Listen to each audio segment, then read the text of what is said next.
A less common, but a perfectly reasonable use case for a component is to bind a specific inline style somewhere, perhaps in the template. So what do we mean first by inline style? We have a class name, but I'm sure you've done something like this before where we say style equals, and perhaps you've done something such as display none, and then with some JavaScript, you've then perhaps had a click event elsewhere on the page, and then you've targeted this particular element, and then changed that inline style to display block.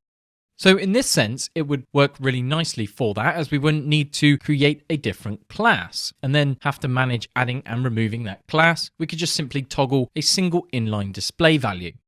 We can, of course, then start to add multiple inline styles. We could say something like background red. Now, if I say this out, this is going to hide our image. If we then get rid of our display, we then have a red background. So that is the idea behind an inline style. It's a style attribute, and what we know about Angular is we can use this square bracket syntax and then bind directly to the style attribute. Now what I'd like to do is introduce a feature, and that's going to involve removing our encapsulation modes because we're just using the emulated mode anyway, and we're going to bring back our selector of donut-card. So what that means is we can in fact move our nested selectors back inside, so we can remove all of this in the body of our donut card selector. We can then paste them back in. And the reason that we're going to do this is because we're going to add a border and a binding directly to a container div. There is a way that we can do this with Angular. However, it involves a lot more overhead and is far more complex than just simply doing something like this and refactoring it back to a container div. So we'll stick with this approach because I think it makes sense for this. And what we're going to do is introduce the concept of a product that is brand new. So in our donut model, we're going to have a property called promo, and this is going to be a Boolean value.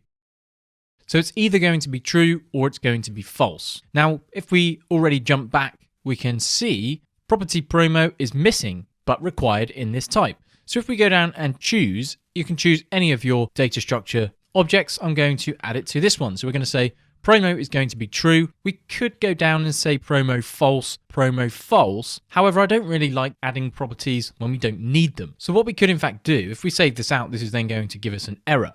So it would be nice to denote that this promo property is in fact optional. We can do exactly that by adding a question mark, and you can see that my file, as we toggle between adding and removing the question mark, is then picking it up as completely valid.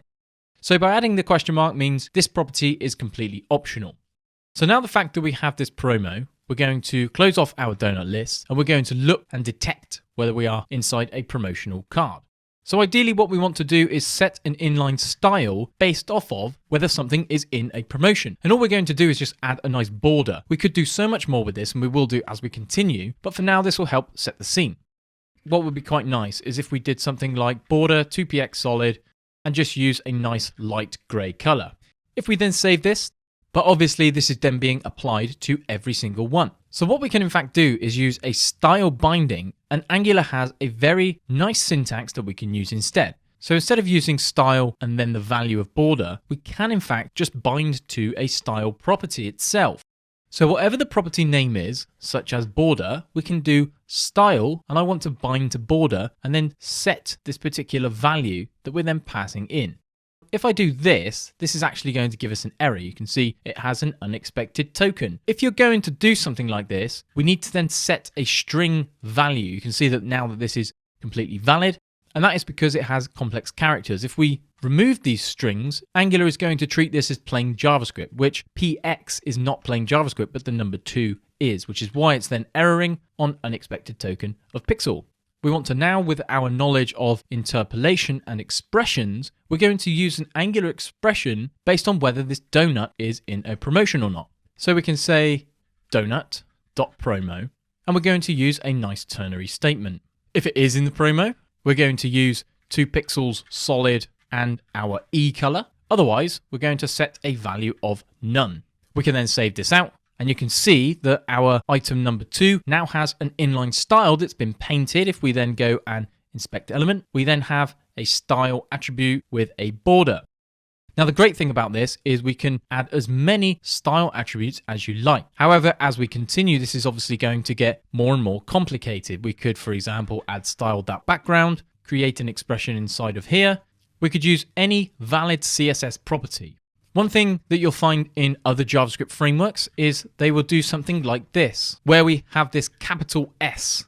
In Angular, we've actually taken care of this, and we can write it as if it was proper CSS, so we can use lowercase with a hyphen separation.